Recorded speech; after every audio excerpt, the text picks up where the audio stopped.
মহল্লার মসজিদের মাইকে শনিবার ঘোষণা দেওয়া হয় ৬ মাস থেকে ৫৯ মাস বয়সী শিশুদের হাম রুবেলা প্রতিরোধী টিকা দেওয়া হবে। খবর শুনে সাত সকালে নবাবগঞ্জ উপজেলা স্বাস্থ্য কমপ্লেক্সে সন্তানদের নিয়ে আসতে থাকেন এ অঞ্চলের বাসিন্দারা। সকাল ১১টায় কর্মসূচির উদ্বোধন করেন স্বাস্থ্যমন্ত্রী সরদার মোহাম্মদ সাখাওয়াত হোসেন। অভিযোগ করে বলেন, অতীত সরকারগুলোর টিকাদান কর্মসূচিতে অবহেলার জন্যই বর্তমানে হামের এমন প্রকট রূপ। আজকে থেকে আমাদের 18টি জেলার 30টি উপজেলায় এই কার্যক্রম শুরু হয়েছে। তার কারণ ওয়ার্ল্ড ব্যাংক এবং ইউনিসেফ আইডেন্টিফাই করেছে, নির্দিষ্টকরণ করেছে ওই 18টি জেলায় এবং 30টি উপজেলায় এই হামের প্রাদুর্ভাবটা বেশি।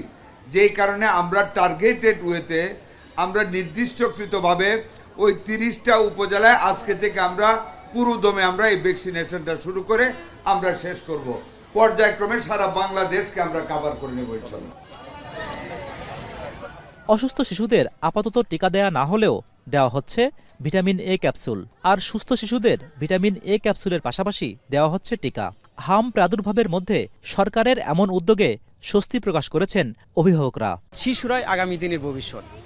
তারা যদি বেঁচে থাকে তাহলে আগামী ভবিষ্যৎ সুন্দর সুষ্ঠু একটা বাংলাদেশ গড়তে পারবে।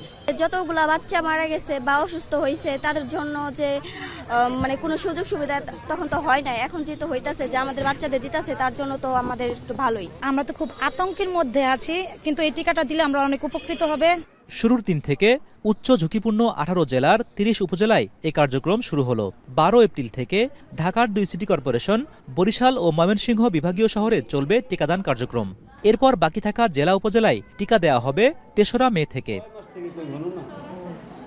এদিকে হাসপাতালে বাড়ছে আক্রান্ত শিশুর চাপ। এ সময় টিকার অভাবে ভোগান্তির কথা বলেন অভিভাবকরা। কয়েকজন বাচ্চা মারা গেছে শুনছি, একটু তো ভয় লাগছেই, তারপরে টিকাটা নিতে আসছি, কোনো ভয় নাই।